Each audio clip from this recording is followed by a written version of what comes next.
because I'm a scaredy pants. Three, wait a minute, four, three, four.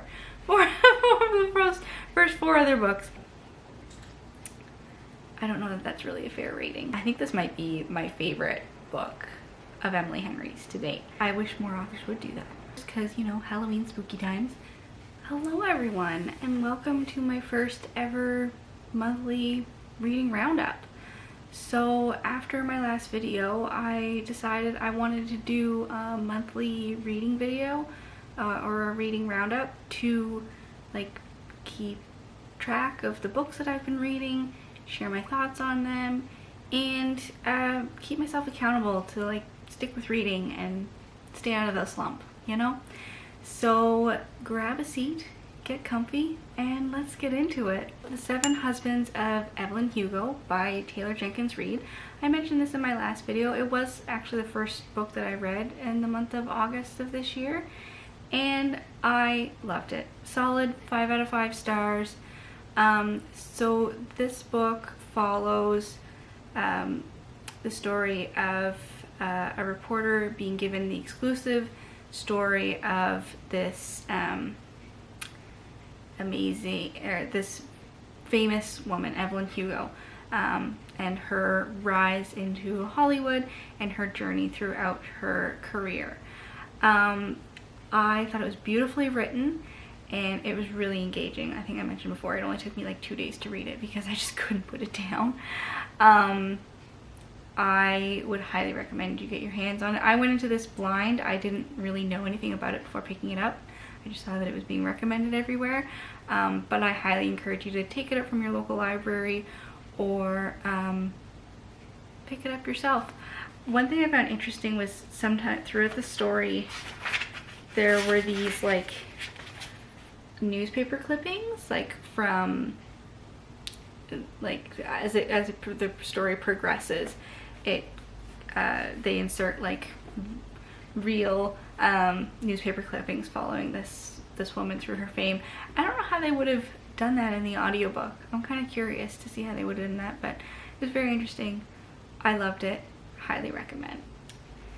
The next book I read this month was actually an audiobook, and it was The Wives by Taryn Fisher, and it follows the story of a woman in a polyamorous relationship. So there's supposed to be like these multiple wives to this one man, but none of the wives are supposed to see each other. And one day one of the wives does meet another one of the other wives and suspects that her husband or their husband is actually assaulting her or beating her. And so this story kind of follows that journey. I really enjoyed it. I'd say 4.5 out of 5 stars would be my rating. I am new to thrillers as a genre because I'm a scaredy pants and I don't want to read or listen to anything that's gonna scare me too bad.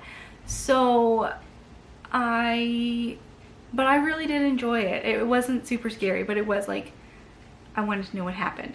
And I liked it because I did not see the ending coming.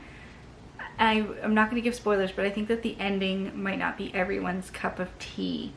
It's either like you're either going to love the ending or you're going to hate it. I loved it because I don't want to be able to figure out the ending of a book. Like if I figure out kind of halfway through and I'm like, oh yeah, that's what I suspected, then I'm not really like, I'm kind of disappointed. But I did not see this one coming, and I highly recommend. The next book that I read this month was A Quart of Silver Flames by Sarah J. Maas. I will insert a picture.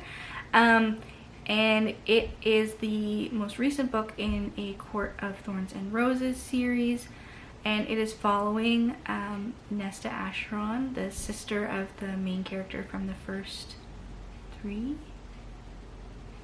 four of the first 4 other books, kind of following their journey. There are triggers from this, so I would suggest looking up some trigger warnings. PTSD, assault, anxiety, substance use. There are a couple of triggers on this book, but it's following her journey and like her own story. I would say it's my second favorite book in the series. I liked it. I give it a solid 4 out of 5. I really did enjoy it. The next book that I read this month was Electric Idol by Katie Robert. And it is the second book in the Dark Olympus series, and it is following the romance of Eros and Psyche. I liked this. It wasn't my favorite though. I'd give it a solid like 3.5 out of 5.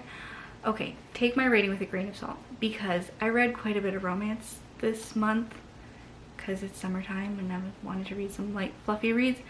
I don't feel that my rating is fair because I was kind of bored of reading romances, and so I don't know that that's really a fair rating. Ooh.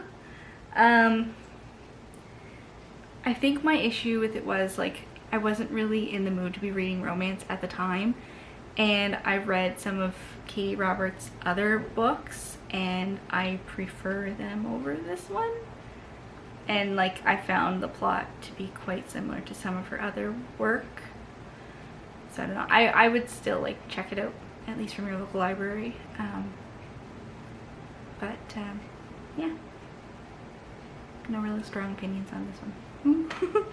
The next book that I read, or rather an audiobook that I listened to, was Act Your Age, Eve Brown by Talia Hibbert. And it follows the love story of Eve Brown and Jacob. It's a sunshine and grumpy trope kind of book. It has some good representation, so there's some autism representation in this book. And I think it was pretty good. I'd give it a 4 out of 5. I would say that this was the point in the month, like I just finished this audiobook like yesterday, and I was just kind of done with romances, and that's not really fair. The book or the audiobook itself was great, but I was just kind of like not invested in romance books at the moment. One thing that I did note that I really did enjoy was at the beginning of the book, and I believe Talia Hibbert does this in the beginning of all of her books, was she does give triggers right at the beginning. So what were they? I wrote it down. So at the beginning of the audiobook, the author advises that there are subjects of childhood neglect and anti-autistic labelism.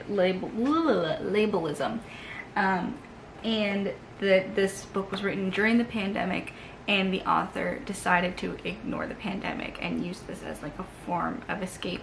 And I really appreciated that. I think that that is great that the author like disclosed the triggers up front, and I just really enjoy it. So I wish more authors would do that. And one of the last books from the month was Book Lovers by Emily Henry. I loved this book. 5 out of 5. Beautifully written. I think this might be my favorite book of Emily Henry's to date. So imagine if Miranda Priestley from The Devil Wears Prada got her own Hallmark movie. Kind of.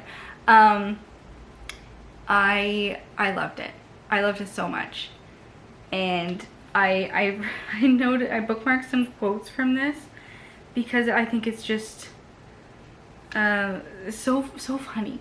And for one of the quotes, I took a picture on my phone rather than, you know, bookmark it like a normal person.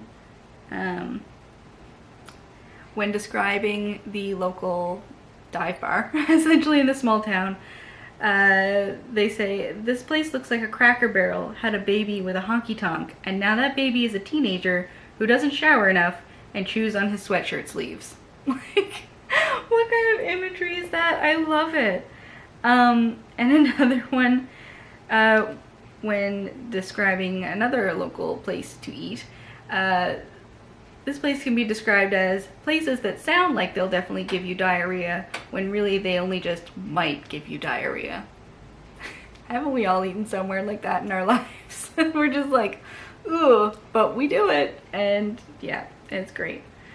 And then at the end, there's a section of the book where the author like describes like her inspiration for this book, and I just love this part. She says, "So whether you're a small town sweetheart, an ambitious career person, or a different kind of character entirely, I hope you love Charlie and Nora, and I hope their story reminds you there is no one right way to be, no one size fits all happy ending, and no one else on earth who can be exactly who you are." Like, isn't that so sweet? I love that. I will be purchasing this book. I loved it.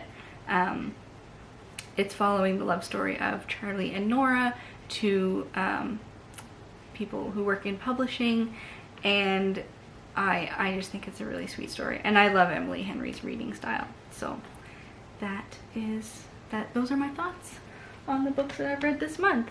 So my goals for next month and or the fall season, I want to read probably some more thrillers because, you know, Halloween spooky times, and I'd like to read more classics. I'd like to read, when I was in school reading like works by like Shakespeare or Jane Austen that were like older English, I sometimes struggled. So what I might do is like listen to an audiobook, or listen along to an audiobook and read along with a classic piece of literature. I definitely want to read Dracula and Frankenstein for Halloween time for sure, and yeah, just maybe, oh, I'd love to read The Hobbit because I haven't actually read The Hobbit, so I'd really like to. Yeah, so that has been my monthly reading roundup. I hope you enjoyed it. Are there any books that you read in fall time specifically, or any books that you think that I would enjoy? Please let me know down below, and subscribe to the channel. I'll be definitely doing reading roundups every month, and I will be posting at least a couple of crafting videos in the month of September. So I hope you enjoy that kind of content because it will be coming your way. I hope you have a great day, guys. Thanks so much for listening. Take care.